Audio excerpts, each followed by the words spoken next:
It's going to be okay. It's going to be okay. Hey, Kellen, we're starting 5-2. I'm going to front load this with a lot of information. So I'm going to like put a lots of stuff around over here in hopes to try to connect some of the stuff that we already have talked about and already that we know to like what we're doing now. Okay. And I don't mind this. In fact, binomial probabilities is probably one of my favorite things to teach. You will need a calculator though. Yeah. Do you remember like in last chapter where we did like the NPR and NCR and all that stuff, right? Okay. You're going to need to know that. Okay. So here's what we've got going on here. Okay. I'm going to give you a table. When we talk about, let's say boys and girls, and let's say we have 3 births. Okay, 3 births, boys, girls, then we have P of X over here. This is a probability distribution, right? So if I have 3 births, I could have 3 boys and 0 girls. I could have 2 boys and 1 girl, 1 boy and 2 girls, 0 boys and 3 girls, right? That's the splits that I could have, right? If I have 3 births, 1, 2, 3, do you know how many like combinations there are? 2 times 2 times 2, so that is 8 total combinations, right? Like boy, boy, boy, boy is one of them, girl, girl, girl is another, right? Okay, so when we filled this table out, we had only 1 combination, or 1/8 of the time it was going to end up with all girls, 1/8 of the time it ended up with all boys, right? Do you remember how many times it ended up being like a 2-1 split in either direction? 3/8 and 3/8, right? Okay, because the order doesn't matter, right? Like they're saying boy, girl, boy is the same thing as boy, boy, girl, according to this table. Like that takes out of consideration the order, right? Okay, so we're not taking that into consideration. Now, that's not that hard of a table to do, but let's say we get to the point where we're like, let's talk about like 7 babies. My sister-in-law is getting ready to have her 7th child in January. Oy vey, she's Catholic, yes. Woo! So when we talk about that split, we've got boys and girls and P of X and all the things, right? Okay, so let's talk this, right? I could have 0 boys and 7 girls. I could have 7 boys and 0 girls. And then 1, 6, 2, 5, 3, 4, 4, 3, 5, 5, 2, and 6, 1. That's a much larger table, okay? Do you want to write out all 7 combinations of boys and girls, right? Do you know how many is in that list? 2 times 2 times 2 times 2 times 2 times 2 times 2. Or 2 to the 7th power, which is like a freaking huge number. Give it to me, Rem. 128 like combinations of how many, like her combo right now is girl, girl, boy, question mark, because she doesn't know what she's having last, right? That is only 1 combo out of 128. Do you want to list them all out and find the probabilities? No. Okay? So here's what we do instead. Ready? We have a formula for this, and this formula is like, looks really intimidating to begin with, okay?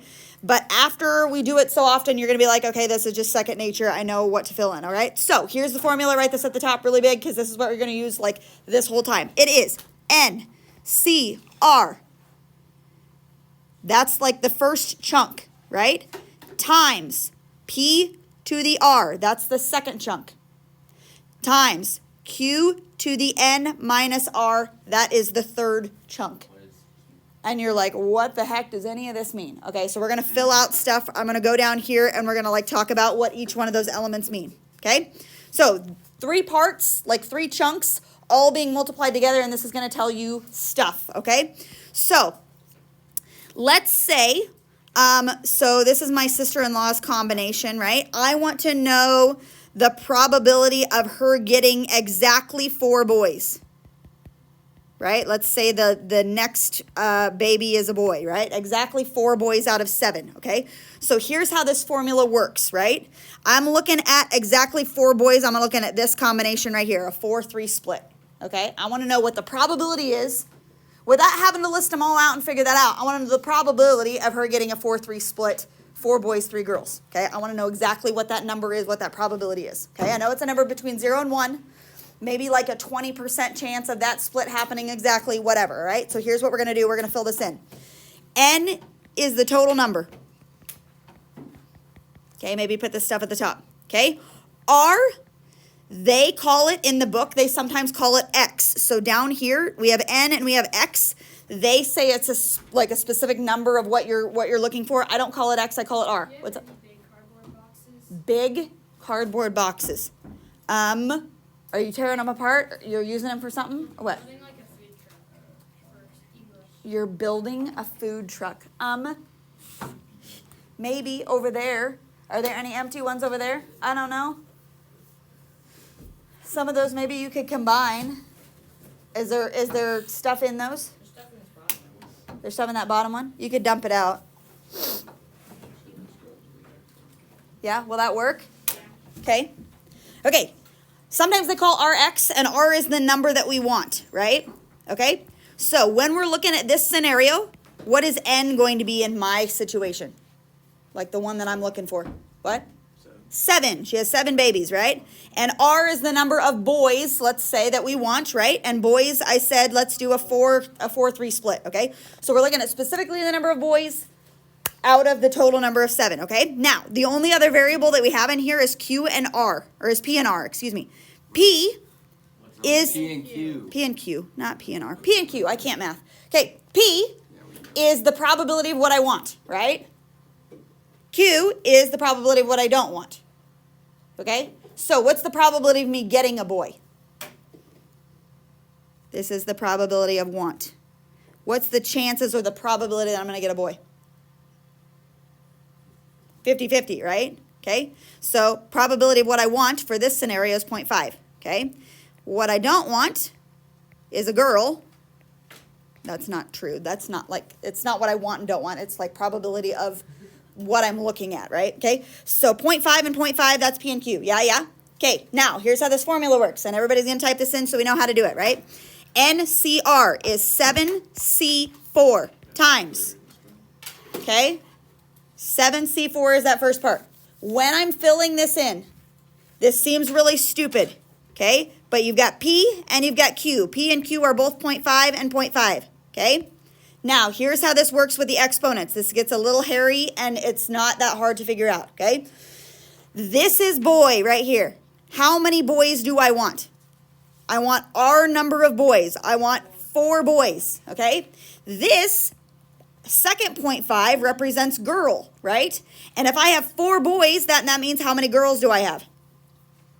3, okay? So the way that this formula is set up is that, boo. God bless. Is that your 2 exponents? Your 2 exponents here should always, oh my God, are you kidding me? No, the internet's down today, and it like just doesn't, April said it's not. well, it's not working here. Well, that sucks for you. Yeah, I don't know. I need a podium to set this on because like it can't be touched or something. Why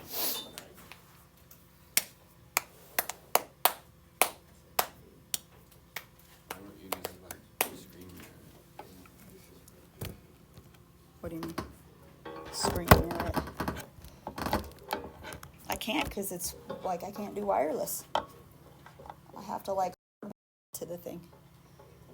That don't even make any sense. What? Like usually I airplay it. All right, here we go. I'm not going to touch him.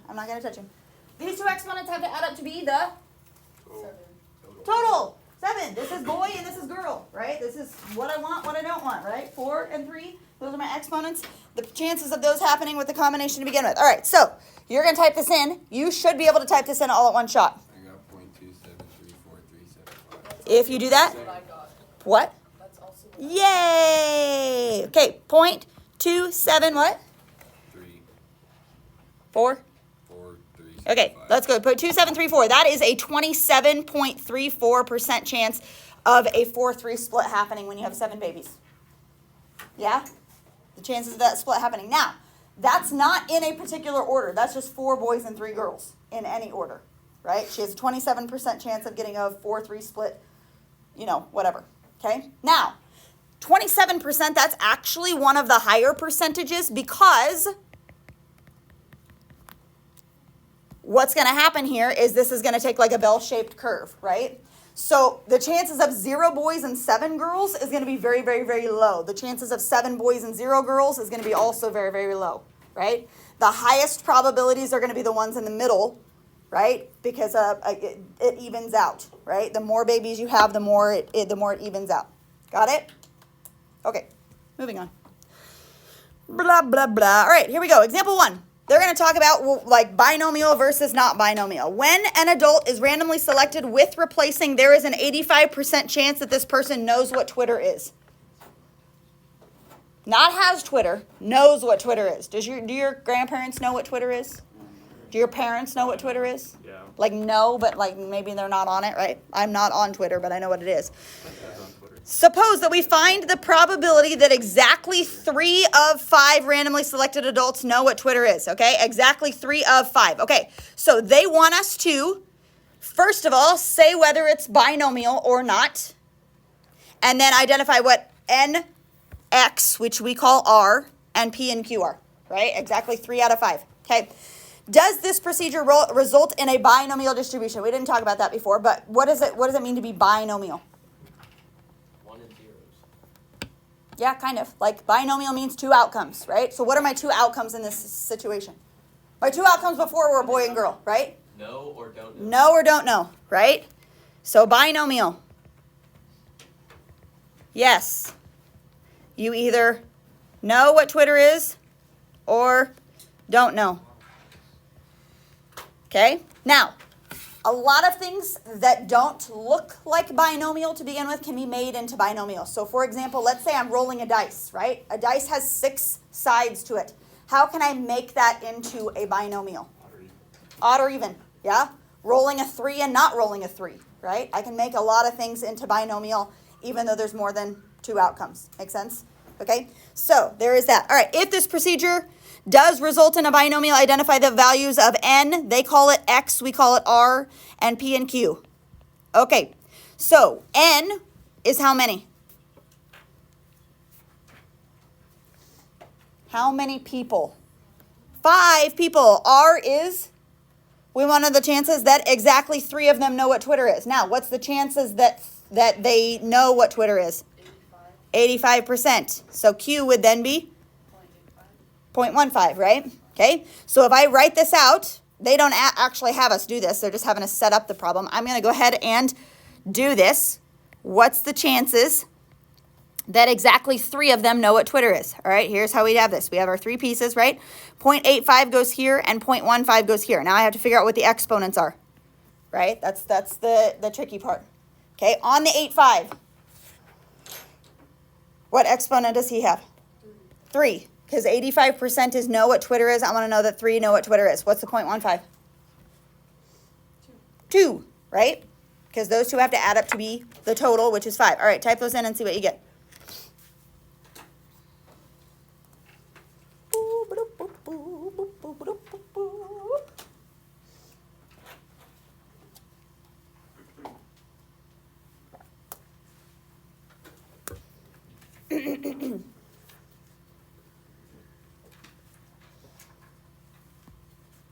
Tell me when somebody gets it. 0.138. So 13.8% is the chances that exactly 3 out of those 5 people know what Twitter is. Okay? Yeah, given that probability. Good? Let's skip that. I don't want to talk about that. At the top of the next page, they finally give you the formula, which I gave you a long time ago because I think you can handle it. This is what this is. We have our 3 pieces, NCR, P to the R, Q to the N minus R. Okay? Those are my 3 pieces. We know that already. Let's go down here, and that's exactly, they have us find it down here. 5C3 times 0.85 to the third times 0.15 to the second, and we already did that, and it was 0.138, or 13.8%. Okay, sorry, I keep doing things out of order here. 13.8%. Example 3.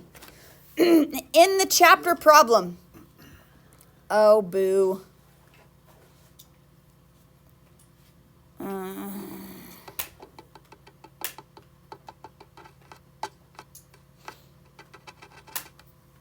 Example 3, I don't think we can do because it's too high of numbers. We're going to get an overflow. let's go to example 4. Example 3. Let's just set this up. Let's just look at what it is. If you type it into your calculator, you're gonna get an overflow. In the chapter problem, we noted that between those 2 years, there were 460 NFL football games. What does 460 look like? What number is 460? That's N. 460 total football games. Okay. 252 of them were won by the team that won the coin toss. What's 252? Probably R, the number of people that we're considering like winning, right? Is the result of 252 wins in the 460 games equivalent to a random chance? Now, P and Q, we have to figure out our probabilities, right? Now, P and Q are going to be the probability of winning the coin toss, right? 252 out of 460 actually did win the coin toss. P and Q are the probability of winning the coin toss, right? So what's P going to be?